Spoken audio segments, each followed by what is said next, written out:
now.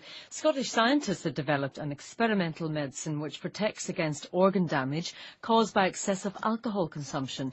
Researchers at the University of Edinburgh, in collaboration with the pharmaceutical company GlaxoSmithKline, have developed a therapy which could beat organ failure caused by acute pancreatitis, which is usually triggered by gallstones or overconsumption of alcohol.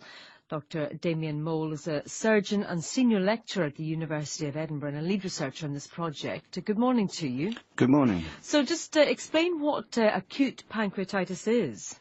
Well, acute pancreatitis is a very unpleasant and can be very serious condition.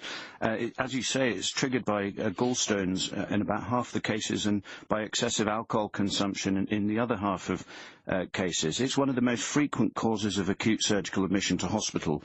It affects perhaps 2,000 people in Scotland every year. But what's important with pancreatitis, it's not just the damage to the pancreas that's a problem, but this triggers damage to the other organs in the body, like the lungs and the kidneys, and that puts these patients in the most severe categories onto intensive care units, and 1 in 5 of those will die. So it's very exciting to have this discovery that we hope might eventually help these patients. How is it currently treated? There isn't a specific treatment for pancreatitis at the moment. So what we do is essentially support organs where we can with our critical care colleagues. And as I say, three out of 4 people don't need critical care, but the people who get the severe attacks, they need extensive support with the most advanced hospital medicine. So what would you hope that this new treatment would be able to do?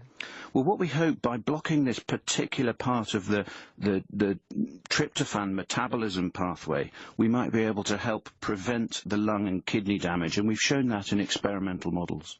So you would be able to stop, effectively, organ failure from pancreatitis? That's right. We hope we can interrupt that link between the local damage in the pancreas and the damage to the lungs and kidneys, which is really the key problem in pancreatitis.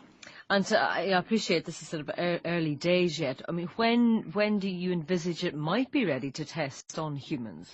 That's the golden question. What we have to do now is turn this exciting scientific discovery into a medicine, and as you can imagine, that takes an enormous amount of work. But we're ready for the challenge. There's key things. Safety is paramount. This has got to be a very safe medicine because these patients are already very unwell.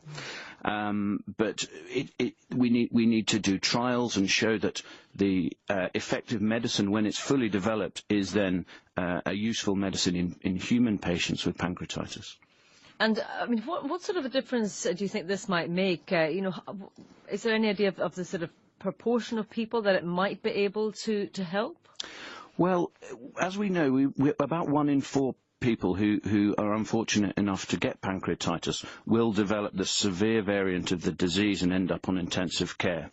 So even if we can reduce that incrementally, even if we can make minor gains into the proportion of people who get the severe form of pancreatitis, we'll make great savings, not only help those patients, but we'll also make great savings for intensive care resources and for the healthcare system as a whole. Well, thank you very much for speaking to us this morning. That's Dr.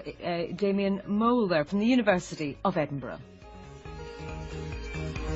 92 to 95 FM, 810 Media.